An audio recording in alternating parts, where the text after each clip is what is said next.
We are counting down the 8 most valuable collector cars of the 1960s, where original price tags that once dwarfed a new family sedan now translate to auction results in the tens of millions. From elegant grand tourers to legendary race-bred exotics, each spot reveals why rarity, pedigree, and provenance send values sky high. Let us begin with number 8. Number 8, the Ferrari 250 GT Lusso was built between 1963 and 1964. When new, this elegant two-seater carried a price tag of $13,000 to $15,000, 10 times the cost of a typical sedan. Adjusted for today, that is about $150,000 to $170,000. Yet now, depending on its history and condition, a Lusso can command several $1 million at auction. Styled by Pininfarina and bodied by Scaglietti, the Lusso blended graceful lines with the same V12 engine found in Ferrari's legendary racing machines. Around 350 were produced, making it rare but not unattainable. Collectors prize its refined road manners and its link to the iconic 250 series. The Lusso stands as the purest expression of 1960s Italian grand touring style, and it is the entry point on this list of blue-chip classics. In 1969, the Ferrari 365 GTB4 arrived on the scene with a price tag north of $19,000, more than almost any other grand tourer of its time. That would be over $210,000 today, but the real story is what collectors now pay for the earliest and rarest versions.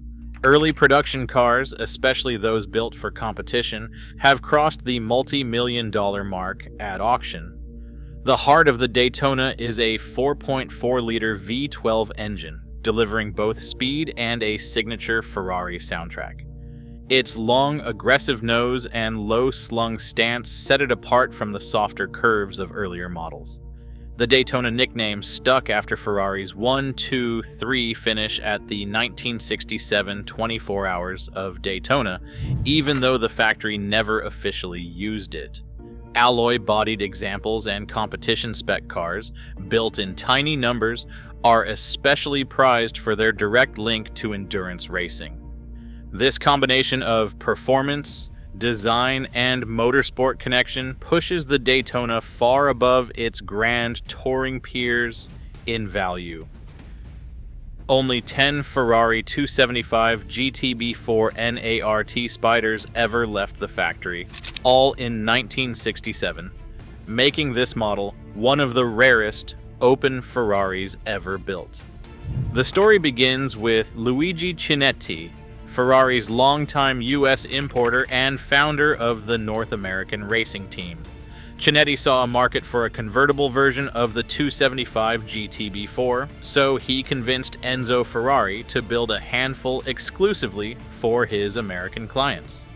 The result was a bespoke run, just 10 cars, each powered by a quad-cam V12 engine and finished to order for a select group of buyers. Original pricing landed in the high teens to low $20,000, a figure that translates to roughly $200,000 to $230,000 today. But scarcity and star power have sent values soaring. Several NART Spyders have crossed the auction block for over $20 million, with one example fetching $27.5 million. Hollywood ownership and the model's singular place in Ferrari history ensure its reputation, and its price remain untouchable. Number 5 breaks the Ferrari streak with a raw all-American icon, the Shelby 260 Cobra. In 1962, this roadster cost $6,000 to $7,000, 10 times more than a new Mustang. Today, that's about $70,000 to $80,000 adjusted for inflation. The story does not stop there. In 2016, Carroll Shelby's personal Cobra chassis CSX 2000 thundered across the auction block for $13.75 million. That single sale set the record for any American car from the decade. The formula was simple but radical. An aluminum AC chassis from England was fitted with a Ford small block V8 and then tuned by Shelby's Texas crew. Early production was limited, and only a handful of true 260 Cobras exist, making authenticity a collector's obsession. While countless replicas and continuation cars fill car shows, only the originals, especially those with Shelby's direct involvement, reach the top of the market. Provenance, not just performance, drives the Cobra's explosive value. The Ferrari 250 LM stands apart as a purebred racing machine, conceived not for the road, but for the world's toughest endurance circuits. Built between 1963 and 1964, just 32 examples left Maranello, each fitted with a rear-mounted 3.3-liter V12, an engineering leap that set the stage for Ferrari's mid-engine era. When new, a 250 LM cost buyers in the upper teens of thousands of dollars, or around $190,000 to $210,000 in today's money. Yet its competition record truly defines its value. In 1965, a 250 LM became the last Ferrari to win the 24 Hours of Le Mans outright, with Maston Gregory and Jochen Rindt behind the wheel. That single victory cemented the LM's status as a hero car, lifting its auction value into the $12 to $17 million range for race-proven examples. With its combination of rarity, technical innovation, and unrepeatable Le Mans glory, the 250 LM remains the ultimate bridge between Ferrari's road cars and its prototype legends. The Ferrari 250 GT SWB Berlinetta stands as the ultimate dual-purpose coupe of its era, blending track-bred engineering with everyday usability. It was introduced in 1959 and built through 1962. Just 165 examples left the Maranello factory, each hand-finished by Scaglietti. The SWB designation stands for short wheelbase, and it measured 2,400 millimeters between the axles, a design that transformed handling and gave the car its legendary agility. Under the hood, a 3.0-liter Colombo 512 delivered up to 280 horsepower in competition trim, while disc brakes and lightweight alloy bodies turned the Berlinetta into a weapon on both road and circuit.